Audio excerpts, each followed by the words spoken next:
ഈശോയിലേറെ സ്നേഹം നിറഞ്ഞവരെ, ചാസ്റ്റിറ്റി റേഡിയോയുടെ ശുദ്ധതയെ പറ്റിയുള്ള ഈ പോഡ്കാസ്റ്റ് സീരീസിന്റെ 5-ാം ദിവസത്തിലേക്ക് എല്ലാവർക്കും മോസ്റ്റ് വെൽക്കം. എല്ലാവരും ഈ റേഡിയോ കേൾക്കണമെന്നും പ്രത്യേകിച്ച് എല്ലാ ടീനേജേഴ്സും ശുദ്ധത എന്ന പുണ്യത്തിൽ വളരണമെന്നും ഈശോ ആഗ്രഹിക്കുന്നുണ്ട്. ദൈവത്തിന് എല്ലാ മഹത്വം നൽകിക്കൊണ്ട് നമുക്ക് ഇന്നത്തെ വിഷയത്തിലേക്ക് കിടക്കാം. ഇന്ന് നമ്മൾ ചാസ്റ്റിറ്റിയെ സംബന്ധിച്ച് വളരെ പ്രധാനപ്പെട്ട ഒരു കോർ ടോപ്പിക്കാണ് സംസാരിക്കുന്നത്. സ്നേഹിക്കാനായിട്ട് ദൈവം നമ്മളെ സൃഷ്ടിച്ചു. Yes, we are called to true love. ദൈവത്തിന്റെ ഛായയിൽ സൃഷ്ടിക്കപ്പെട്ട നമ്മൾ സ്നേഹത്തിനായാണ് സൃഷ്ടിക്കപ്പെട്ടത്. 1 യോഹന്നാൻ 4:8 നമ്മൾ ഇങ്ങനെ വായിക്കും, ദൈവം സ്നേഹമാണ്. അതെങ്ങനെയാണെന്നല്ലേ? നമുക്കത് വഴിയെ മനസ്സിലാക്കാനായിട്ട് പറ്റും. മനുഷ്യവംശത്തെ തൻ്റെ ഇമേജിൽ സൃഷ്ടിച്ച ദൈവം മനുഷ്യൻ്റെ ഉള്ളിൽ സ്നേഹിക്കാനും കൂട്ടായ്മയിലായിരിക്കാനുള്ള വിളിയും കഴിവും ഉത്തരവാദിത്വവും പകർന്നു നൽകിയിട്ടുണ്ട്. എല്ലാ മനുഷ്യരുടെയും അടിസ്ഥാനപരവും സഹജമായിട്ടുള്ള ദൈവവിളി സ്നേഹമാണ്, സ്നേഹിക്കാനാണ്.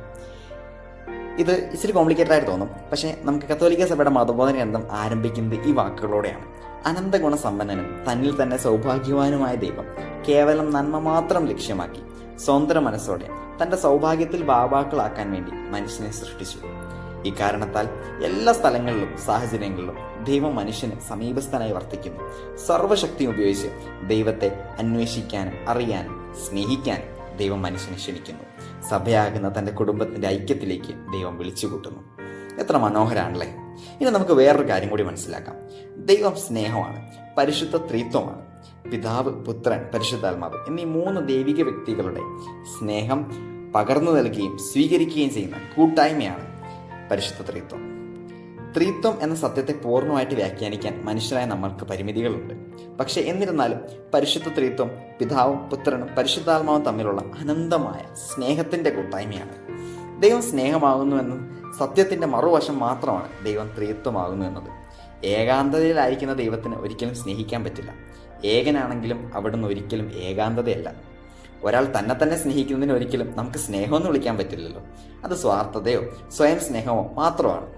നൽകുകയും സ്വീകരിക്കപ്പെടുകയും ചെയ്യുന്നിടത്ത് മാത്രമാണ് സ്നേഹം സംഭവിക്കുന്നത്. അങ്ങനെയാണെങ്കിൽ ദൈവത്തിൽ 2 പേരായിരുന്നാലും സ്നേഹിക്കാമല്ലോ. പിന്നെ എന്തിനാണ് ഈ 3 പേര്? കാരണം സ്നേഹത്തിന്റെ പൂർണ്ണത 2 പേരിൽ പൂർത്തിയാവില്ല. ദൈവം പൂർണ്ണ സ്നേഹമാണ്. അതിനാൽ 2 പേർക്കപ്പുറമുള്ള സ്നേഹത്തിന്റെ ഒരു മാനമുണ്ട്. ഒരാൾ ഒന്നിലധികം പേരിലേക്ക് തുറന്നിരിക്കുന്ന കൂട്ടായ്മ സ്നേഹം, ഓർ കമ്മ്യൂണിറ്റേറിയൻ ലവ്. അതുകൊണ്ട് ദൈവം ത്രിത്വമായിരിക്കാനേ കഴിയും. Because he is perfect love. ത്രിത്വത്തിലെ 3 ദൈവിക വ്യക്തികളെയും ഒന്നാക്കുന്നതും ഈ പെർഫെക്റ്റ് ലവ് ആണ്. ഏക ദൈവമായിരിക്കുക എന്നത് സ്നേഹമായിരിക്കുന്ന ദൈവത്തിന്റെ അനിവാര്യതയാണ്. ദൈവത്തിന്റെ ഛായയിലുള്ള നമ്മളും ഈ സ്നേഹത്തിലേക്കും കൂട്ടായ്മയിലേക്കുമാണ് വിളിക്കപ്പെട്ടിരിക്കുന്നത്. നമ്മളെയും ദൈവം വിളിക്കുന്നത് സ്നേഹിക്കാനും സ്നേഹിക്കപ്പെടാനുമാണ്.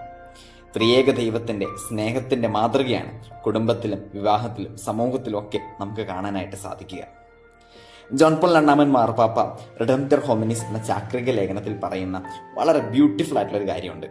മനുഷ്യന് സ്നേഹമില്ലാതെ ജീവിക്കാനാവില്ല.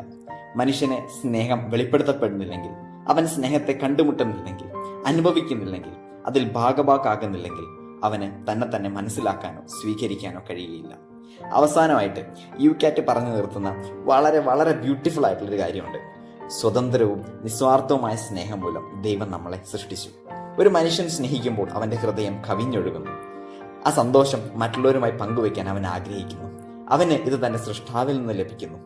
ദൈവം ഒരു രഹസ്യമാണെങ്കിലും നമുക്ക് അവിടത്തെക്കുറിച്ച് മാനുഷിക രീതിയിൽ ചിന്തിക്കാനും ഇപ്രകാരം പറയാനും കഴിയും. തന്റെ സ്നേഹത്തിന്റെ ആധിക്യത്തിൽ നിന്ന് അവിടെ നമ്മെ സൃഷ്ടിച്ചു. തന്റെ സ്നേഹത്തിന്റെ സൃഷ്ടികളായ നമ്മോട് താൻ അനന്തമായ സന്തോഷം പങ്കുവയ്ക്കാൻ അവിടുന്ന് ആഗ്രഹിച്ചു. എന്ത് ബ്യൂട്ടിഫുൾ ആണല്ലേ? പ്രിയമുള്ളവരെ, ഇത് തന്നെയാണ് പറഞ്ഞ് അവസാനിപ്പിക്കാനായിട്ടുള്ളത്. സ്നേഹത്തിലേക്കാണ് ദൈവം നമ്മളെ ഓരോരുത്തരെയും വിളിച്ചിരിക്കുന്നത്. നമുക്കൊരു കുഞ്ഞു പ്രാർത്ഥനയോടുകൂടി, ഒരു ചെറിയ പ്രാർത്ഥനയോടുകൂടി അവസാനിപ്പിക്കാം. ചാസ്റ്റിറ്റിയെക്കുറിച്ചൊക്കെ ധ്യാനിക്കുമ്പോൾ ദൈവം നമ്മളെ സ്നേഹിക്കാനായിട്ട് വിളിച്ചിട്ടുണ്ടെങ്കിൽ ആ സ്നേഹത്തെ പരിശുദ്ധമായിട്ട് സൂക്ഷിക്കണമെങ്കിൽ, ആ സ്നേഹത്തെ വിശുദ്ധമായിട്ട് സൂക്ഷിക്കണമെങ്കിൽ നമുക്ക് ശുദ്ധത എന്ന പുണ്യം ഉണ്ടായേ മതിയാകുള്ളൂ. Chastity helps us to love with a pure and undivided heart. നമുക്ക് പ്രാർത്ഥിച്ച് അവസാനിപ്പിക്കാം. സ്നേഹം തന്നെയായ ദൈവമേ, സ്നേഹം മൂലം അങ്ങ് ഞങ്ങളെ സൃഷ്ടിച്ചല്ലോ.